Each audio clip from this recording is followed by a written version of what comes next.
लेकिन ऐसे में हमारा इसका मतलब भविष्य तो बड़ा अंधकार में है, क्योंकि ये जो पीढ़ी जिसकी आप बात कर रहे हैं धीरे धीरे करके ये अपनी सत्ता अपनी अगली पीढ़ी को देने वाली है। जैसे आपका भी 6 दशक का अनुभव रहा, ग्राम पंचायत के अध्यक्ष से लेकर के विधानसभा, लोकसभा, राज्यसभा, इतनी लंबी जो यात्रा की और आखिर में आकर के आपने अपनी सत्ता अपने बेटे को सौंप दी। तो इसका मतलब ये हुआ कि आने वाली पीढ़ी उन आदर्शों को कायम नहीं रख पाएगी। देखिए, एक तो यह है कि मैंने सत्ता अपने बेटे को नहीं सौंपी। पार्टी ने का एक संकल्प बना कि 75 साल से अधिक उम्र के लोगों को सक्रिय राजनीति में, चुनावी राजनीति में नहीं रहना चाहिए।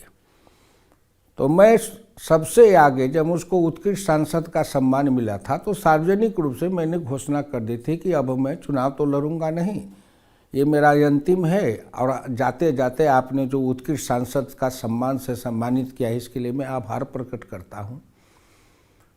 तो पार्टी ने स्वयं निर्णय किया कि जो मेरा लोकसभा का सीट है, उसी में एक सीट से, विधानसभा से, मेरा बेटा 3 बार एमएलए बना था, संयोग से इस बार हार गया था।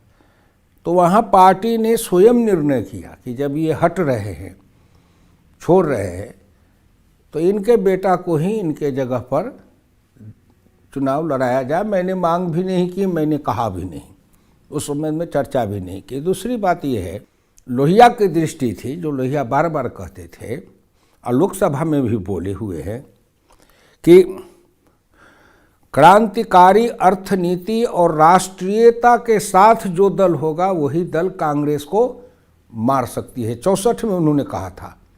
तब उन्होंने कहा था कि ऐसा दल बनेगा या नहीं बनेगा मैं अभी नहीं कह सकता, लेकिन उनका शब्द मैं दोहरा रहा हूँ कि उन्होंने कहा था कि उस कृष्ण का जन्म हो चुका है, चाहे वह छोटा ही हो, लेकिन एक दिन जब वो बढ़ेगा तो कांग्रेस को पछाड़ेगा और इनके सीने की हड्डी को तोड़ेगा।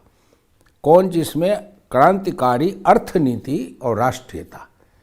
तो आज नरेंद्र मोदी की जो नीति है, सरकार की नीति, उसमें क्रांतिकारी अर्थनीति के साथ राष्ट्रीयता दोनों का समन्वय है। और वही कांग्रेस की कमर तोड़ने, वही कांग्रेस की कमर टूटी है। तो कभी कभी मैं सोचता हूं कि डॉक्टर लोहिया की दृष्टि कितनी दूरदृष्टि थी। उसी समय उन्होंने कल्पना कर ली थी कि इस तरह के व्यक्तित्व के लोग ही कांग्रेस को पछाड़ सकते हैं।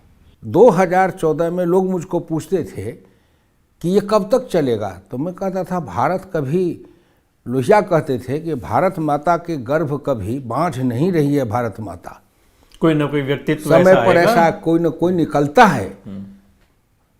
तो प्रारंभ से देखिए, आदिकाल से रावण के समय लोग कहते थे कि अब क्या होगा, तो राम आ गए। महाभारत काल में लोग कहते थे कि अब क्या होगा, तो कृष्ण आ गए। अंग्रेजी राज के समय में लोग सोचते थे अब क्या होगा, तो गांधी आ गए। आज़ाद भारत के अंदर ऐसी ही स्थिति राजनीति की जब बनते बनते आ गई थी, तो लोग सोचते थे अब क्या होगा, कुछ दिखाई नहीं पड़ता। संयोग से 1914 में नरेंद्र मोदी का प्रादुर्भाव हो गया प्रादुर्भाव।